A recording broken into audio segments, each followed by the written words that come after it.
बिस्मिल्लाहिर्रहमानिर्रहीम। कल से कुछ बयान सामने आ रहे हैं। फवाद चौधरी साहब का मैंने बयान पढ़ा है और असद कैसर साहब का भी सुना, लेकिन वो मेरी नज़र से नहीं गुज़रा कि उन्होंने कहा कि हम पीडीएम के साथ या हुकूमत के साथ मुज़ाकरात करने के हवाले से रेडी हैं और हम चाहते हैं कि सारे इलेक्शन एक ही वक्त पर हो जाए, चाहे कुछ वक्फे से हो, लेकिन एक यानी इलेक्शन हो जाए। एक्सटेंशन डेट की जो है ना वो एक्सटेंड करने के हवाले से भी बात हो सकती है। तो ये एकदम से ये चेंज किस तरह आ गई इनकी पॉलिसी में? अभी तक तो बड़ी स्ट्रिक्ट थे अपनी मौक़िफ़ पे। मेरे ख्याल में इमरान खान के पास जो आखिरी वो था, कहें कि अब आखिरी हल सुप्रीम कोर्ट ही था पाकिस्तान में, वहाँ से फैसला भी आ गया और फैसला भी बड़ा एक दिलचस्प और ताकतवर किस्म का आया था। लेकिन पीडीएम की गवर्नमेंट ने जिस तरह उस फैसले का हशर किया ना, आगे सुप्रीम कोर्ट क्या करेगी वो तो अब ऐसा समझो फुटबॉल हो गई है ना, इधर से उधर।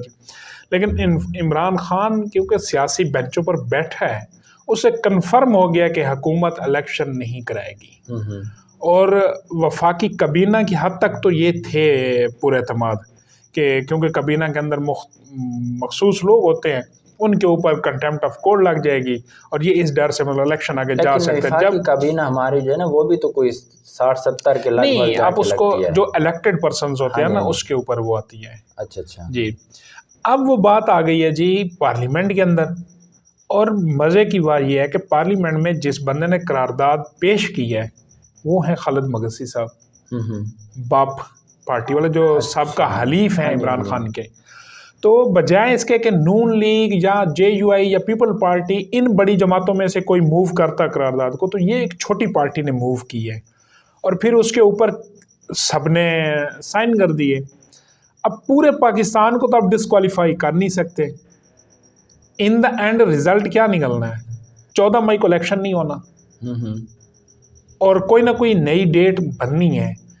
अब इमरान खान को ये बात कंफर्म उस टाइम भी हो गई थी, हालांकि उसकी पार्टी कह रही थी कि फतह हो गई, शाहमूद कुरैशी ने कहा फतह मुबीन है और इस तरह, लेकिन इमरान खान ने उसी टाइम टाइम्स मैगजीन को कहा था कि इलेक्शन नहीं कराएंगे, ये मुझे पता है ये करप्ट है फलां फलां, लेकिन ये इलेक्शन मतलब इमरान खान को यकीन। अब इमरान खान को फुल्ली जब पार्लियामेंट में बड़ी ज़ोरदार तकरीरों के साथ रिजेक्ट किया गया ना, इमरान खान ने कहा भाई ये इलेक्शन नहीं होने वाला, तो क्यों ना अब दूसरे चैनल से उन्होंने 2 तीर कल वो किए। एक तो ये किया, अब वही इमरान खान की पार्टी है, उसी पार्टी का सबका स्पीकर भी अब असद कैसर को अपनी ज़बान तो नहीं बोल रहा, कह रहा है कि हम कौमी असम्बली में वापस आकर आईनी तरमीम करने को भी तैयार हैं।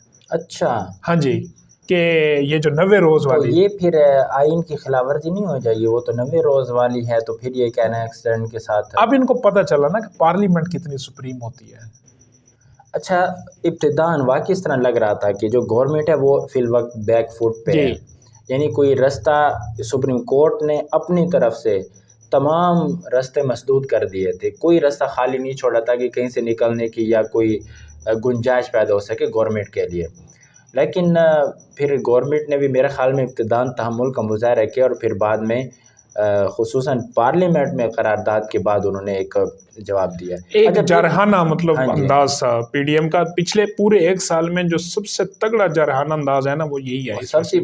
और शहबाज शरीफ साहब का लहजा भी गैर मुतवक्के तौर पर जरहाना था, लेकिन वज़ीर आज़म कसर बाकी है। जिस तरह बाकी सियासी लीडरान की जाहिरियत होती है ना, वो प्राइम मिनिस्टर नहीं भी हों या हों भी से, उनका एक अपना उनका अपना एक अंदाज है, वो नहीं ज़्यादा वो जाहिरियत की तरफ जाते, पॉलिसी में भी और लहजे में भी, गुफ्तगू में भी। और अच्छा, फिर ये कौमी सलामती का जो इजलास है, अब इसमें उसके साथ नथी किया जा रहा है, हो या ना हो, मतलब इस सियासी सूरत हाल के साथ। मैंने अभी एक बॉल न्यूज़ के वो पढ़ी है खबर, तो ज़ाहिर है कि बॉल न्यूज़ आजकल किसी तरफ है, बी पार्टी है, हाँ जी, पीटीआई की, तो वो उधर भी कौमी सलामती के या कौमी इदारों के पीछे छुपने की कोशिश कर रहे हैं, हुकूमत उनको साथ मिलाने की कोशिश करे, इस तरह के उन्होंने बाकायदा ब्रेकिंग न्यूज़ में ख़बर दी है, अपनी तरफ से बड़ी ख़बर दी है। तो कहीं ना कहीं अब है तो कौमी सलामती और इसमें मामलात भी कौमी सलामती के डिस्कस होने, लेकिन कहीं ना कहीं ये चीज़ें डिस्कस तो हो जाया करती हैं, एजेंडा ना भी हो तो अभी तक तो मेरे ख्याल में एजेंडा तो सामने नहीं आया इसका। नहीं, उसमें एजेंडा ये है ना कि इन्होंने इलेक्शन कमीशन को वो शेड्यूल देना है ना, सिक्योरिटी प्लान देना है। तो ये एजेंडा है जी इसका? अच्छा, बिल्कुल। अच्छा। ये इसी हवाले से तो ये एक इम्पोर्टेंट आप कह सकते हैं ना मीटिंग है कि इसके अंदर अब सिक्योरिटी इदारे ने गवर्नमेंट को प्लान देना है, गवर्नमेंट ने फिर इलेक्शन कमीशन को ये प्लान देना है। तो जाहिर है कि इसमें फिर मामला डिस्कस होंगे जी, तो फिर वो परसेप्शन तो फिर मज़ीद पुख्ता हो जाएगी कि अभी तक भी एस्टेब्लिशमेंट इन्वॉल्व है। नहीं देखो, इदारा इन्वॉल्व है नहीं है, वो परसेप्शन एक है कानूनी हैसियत, मतलब ये कि जहाँ ज़रूरत पड़ती है इदारे न होते इनके तो एक बाकायदा इदारे का एक यूनिट भी है। नहीं, मुझे नाम अब ISC के पास एक पॉलिटिकल जो मतलब उसका वो है ना विंग है डिवीजन। हाँ जी। अब मैं आपको एक बात ये है कि अब इमरान खान साहब भी एक बात कह रहे हैं इसी हवाले से, कह रहे हैं जी कि जो 70 साल से एस्टेब्लिशमेंट का रोल है पॉलिटिक्स के अंदर, ये ख़त्म नहीं किया जा सकता, और ना ही अगर मेरी गवर्नमेंट आती और मैं इसको ख़त्म करने नहीं जा रहा। अच्छा। ये एक अगला यू टर्न है खान साहब का। क्योंकि कहा कि जी हमें एंटी एस्टेब्लिशमेंट शो किया जा रहा है, PDM चाह रही है कि हमारी लड़ाई हो, मैं तो नहीं चाह रहा। हालांकि अच्छा, नहीं, ये आपने नोट किया कि पहले वो मिन्नतें करते हैं, तरला वाला अंदाज जी, पाँव में। अच्छा, फिर उसके बाद लगता है कि नहीं काम नहीं बन रहा, तो फिर थोड़ी सी चापलू वो आ जाते हैं, ब्लैकमेलिंग की तरफ आ जाते हैं। फिर जब नज़र आते हैं इससे काम नहीं, फिर दोबारा उसी, यानी इस तरह हो रही है। पहले मिन्नतें करते हैं, चापलूसी की तरफ आना चाहते हैं, वहाँ से देखते हैं कि आगे से कोई रिस्पॉन्स नहीं आ रहा, वो आगे से जवाब दे देते हैं कि भाई हम नहीं आपके साथ मुलाकात कर सकते। अच्छा, फिर ब्लैकमेलिंग की तरफ आते हैं तो आगे से कोई रिस्पॉन्स नहीं आता। अच्छा, फिर वो जाते हैं कि शायद अब कोई बात बन जाए, फिर किसी के साथ राब्ते और वो चीज़ें सामने आती रही हैं। तो अब भी मेरे ख्याल में फिर ये अंदाज़ अपना रहे हैं कि हेलो हाय बढ़ाएं और हाँ जी बिल्कुल। और अब जो सिक्योरिटी का बाद में इसका एलामिया जारी होगा, आप हमारा तो आज का जो प्रोग्राम है ये तो पहले रिकॉर्ड हो चुका होगा।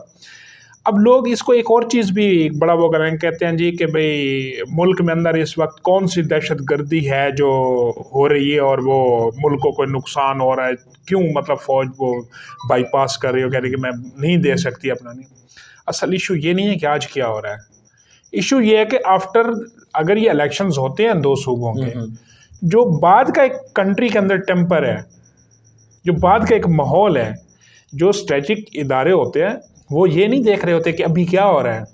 उनको तो 5-10 साल की आगे वो प्लानिंग, सारा कुछ उनका जो थॉट थिंक मतलब कहें कि टैंक होता है, वो बैठ के सोच रहा होता है कि अब अगर अब इलेक्शंस होते हैं, इन इलेक्शन के बाद फ़र्ज़ करो यही PDM जीत जाती है, तो बाद में तहरीक इंसाफ का क्या रिएक्शन होगा, अगर PDM हारती है तो फिर क्या रिएक्शन होएगा। ठीक, मुल्क की जो इस वक्त मेन इकोनॉमिक सिचुएशन है उसमें क्या मतलब वो जितनी अब काविश हो चुकी है इन 5-6 महीनों में, जो मुसलसल आपको हर इदारा नज़र आ रहा है कि वो एफर्ट करने में, तो ये देख रहे हैं ना कि अगर 2 सूबों में नई गवर्नमेंट आ जाती है, 2 सूबों में अलग गवर्नमेंट होती है, वफाक में अलग होती है, ये मजीद इंतशार की तरफ तो इस अलग ना भी आए जी। तो कल का जो बयान है कि हम अभी तक कुछ नहीं कह सकते कि हम इलेक्शन के नतीजे को तस्लीम करेंगे, ये नहीं इमरान खान का बयान है। अब क्या चीज़ इससे वाज़ेह हो रही है? इससे फिर वही है ना कि इदारा जो है ना वो इस चीज़ को गवर्नमेंट के सामने भी रखेगा। अच्छा, फिर अब ये अच्छा मौका नहीं है कि सुप्रीम कोर्ट के जजेस का भी ट्रायल का कोई कानून बन जाए? कल आपने वो जो नूर आलम खान साहब के जो पब्लिक अकाउंट्स कमेटी के वो है चेयरमैन, उन्होंने बात की कि तमाम इदारों का मुझे पता है कि कौन कहाँ जाता है और कितने अखराजात आते हैं, लेकिन एक वाहिद इदारा है जिसका कोई ऑडिट नहीं है, वो है सुप्रीम कोर्ट या अदलिया। तो अभी ये मौका नहीं है कि ये अदलिया के अंदर भी ये आवाज़ उठी है, ये अदलिया के अपने अंदर से जस्टिस फायज़ ईसा साहब ने अपने जो एसेट डिक्लेरेशन है वो उन्होंने वेबसाइट के ऊपर ऑन बोर्ड कर दी है। उन्होंने कहा जी मेरे ये एसेट्स हैं, और बाकी जजेस को भी चाहिए कि वो भी अपने एसेट्स डिक्लेयर करें। ये बात अब जिस तरह की डेवलपमेंट्स होती जा रही हैं पाकिस्तान में, वो पहले वाली ना पॉलिटिक्स है ना वो पावर्स हैं, ना जी अब कुछ ना कुछ कहीं ना कहीं से यही वजह हमें हर इदारे से अब इस तरह की आवाज़ आना शुरू हो गई है। तो जब सुप्रीम कोर्ट का जो नेक्स्ट आर्मी वो चीफ जस्टिस है, जब वो अपने आज पब्लिक कर रहा है, आज उसके पास इख्तियार नहीं ना चीफ जस्टिस का। मेरा जितने तक वो गुमान है कि 2-4 माह रह गए हैं उनकी अपॉइंटमेंट में, तो उसके बाद तो वो बैठ के कोर्ट ऑर्डर जारी करेंगे कि जितने भी जजेस हैं, महतात जजेस, तो ये सब के सब अपने एसेट डिक्लेयर करें, तो ज़रूर एक्शन भी लेंगे इस चीज़ के ऊपर। ये ऑर्डर भी देना चाहिए जो पहले हो चुके, रिटायर्ड हो चुके हैं, उनके एसेट्स भी सामने। हमारे यहाँ एक रिवायत है कि भाई वो मोए को माफ़ कर देना चाहिए, और हमारे यहाँ जो ये बड़े रिटायर होते हैं ना, ये मोए होते हैं, तो इन मोयों को होते तो नहीं है कभी, नहीं ये तो मोए होते हैं ना, आप क्या कर सकते हैं उनका, आप क्या कर सकते हैं उनका, जिसको ना आप कहीं पब्लिक के अंदर मतलब उनके साथ कोई बातचीत कर सकते हैं, ना आपको पता होता है वो कहाँ है वो किस जगह पे रह रहे हैं, उनका घर कहाँ है, उनके मिलने का उनका उसका, तो वही लोग रहते हैं ना, मरे हुए मतलब के क्या उनका किरदार वो नहीं होता। हाँ, लेकिन एक मर्तबा जब हो जाए ना, फिर हर कोई मोहतात रहेगा जी। बहरहाल ये तो अब देखा जाएगा।